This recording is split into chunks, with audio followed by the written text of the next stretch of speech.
So, how is it hanging, everybody? Another night of the Thomas Take Sports Podcast. I'm Ryan Thomas. Another edition, another part 2 of tonight's show. Part 1, I talked about, I should say, the preview for tomorrow night's fights. Amanda Nunes, Ronda Rousey, going head-to-head for the women's bantamweight title at UFC 207, Friday, tomorrow. The first UFC card in quite some time that's on a Friday. Obviously, that is because of New Year's Eve. The UFC did not want to go, toe-to-toe with New Year's Eve, but they wanted to end the 2016 banner year for the company with a mega event, with the biggest return in mixed martial arts history, with the return of Ronda Rousey, and the co-main event for the bantamweight belt, Dominic Cruz versus Cody Garbrandt. I gave my predictions for both of those fights, previewed both of those fights. Tune in, check it out, Spreaker.com, YouTube, Thomas Take, that's the YouTube channel. You can also check out the Thomas Take Facebook page, at Thomas Take Sports Podcast. So check that out.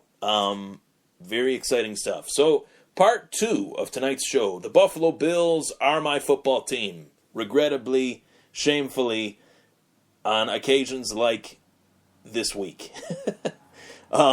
This week has been bad. This whole entire week has been bad.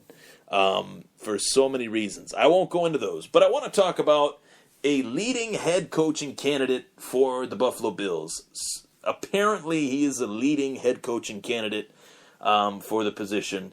Now that the Buffalo Bills have not a vacant position, but an interim coach is put in that position for now. Anthony Lynn is the guy right now. Some people are saying within the Western New York media that Anthony Lynn is a strong favorite within the NFL media as well. I'm looking to go outside the box on this one. I'm looking to go with a guy with actual head coaching experience, looking for a guy with pedigree, with legitimacy attached to his name.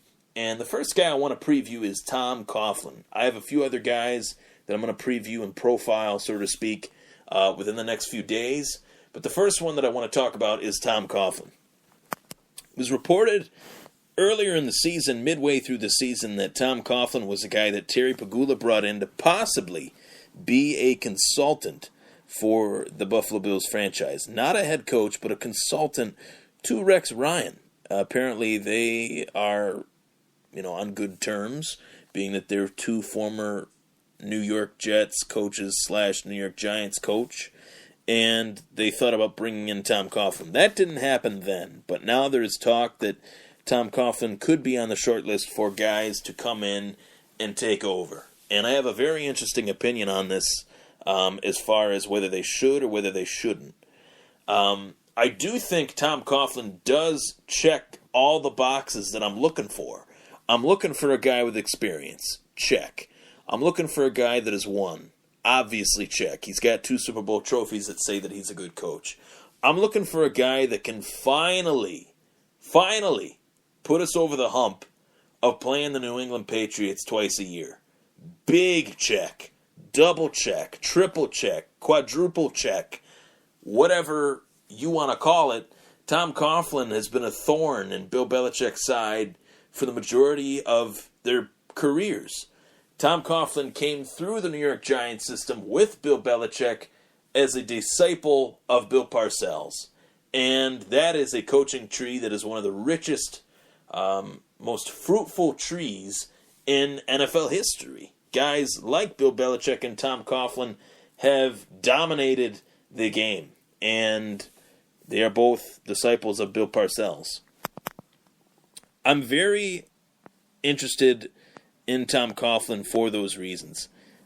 Beyond what he did with the New York Giants, you want to profile his entire career. You want to look into, what type of career did he have? His first head coaching job was actually at the Rochester Institute of Technology from 1970 to 1973. So he is familiar with this area, being that he coached in Rochester all the way back in the 70s, but I thought that was pretty cool. He returned to his alma mater and was eventually promoted as the offensive coordinator, a position he also held at Boston College, where he coached Doug Flutie at Boston College. There is some ties to the Buffalo Bills with Tom Coughlin. He had stints with the Eagles as the wide receiver coach. He had stints with the Packers. He has had separate stints with the New York Giants. Obviously, as well, the head coaching stint with the with the Jacksonville Jaguars. The first head coach in the history of the Jacksonville Jaguars. That is what scares me. That could be a problem for the Bills. If the Bills do want to hire him, he has had ties to Jacksonville. Jacksonville obviously fired Gus Bradley this year, so maybe they go after their first ever head coach, reunite him with their franchise. He still lives in Jacksonville from what I've heard. He still owns a home there, so maybe that might be the eventual fit for Tom Coughlin. He brought them to the AFC Championship game in the second year of the team's existence in 1996.